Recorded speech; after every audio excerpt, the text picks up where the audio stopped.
yakışırım Allah'a. Namaz benim şanımdır. Secdeler dergahımdır. Günde en az 5 defa namaz benim ahdımdır. 2 dünya cenneti kucaklıyor herkesi. Bu gönlümün neşesi, namaz hayatın sesi.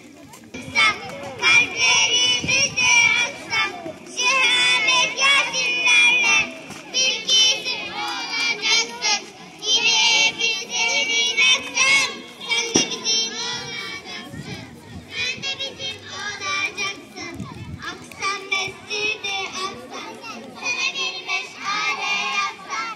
Hidayet semalarında alev alev tutuştursam. Bir ezanla çağrıldım Rabbimin huzuruna. Koşa koşa ben vardım secdelerle duaya. Seccademi sereyim, Allah Allah diyeyim. Temizlensin yüreğim, rızaya erişeyim. Kulağım ezan bekler, şakır diyor bülbüller. Mescitte açan güller, ümmeti mutlu eder. Münkerine gir tutacaklar, namaz var mı soracaklar. Eğer yoksa vay haline, cehenneme atacaklar, cehenneme atacaklar.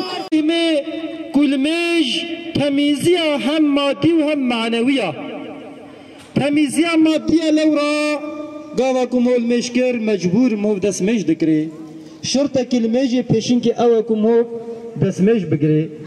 İnsan ki ku desmej bigri her daim ev insan vej qırıcı temiz bebe. U temizliğe maneviye levra dibe sebebi ku günah afu beben.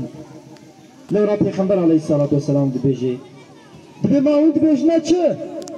Nahar naharak دبر دبی دریه کی جوار بهار کی و هارو یک جوار پنج جارا خود بشوی ما قرش پیومینه صحابه کرام دبی نخیر قرش پیونامینه پیغمبر علیه الصلاة والسلام دبی المجی پنج وقت مجی عین وکوینایا دبی سبب کو گنهم هو عفو ببن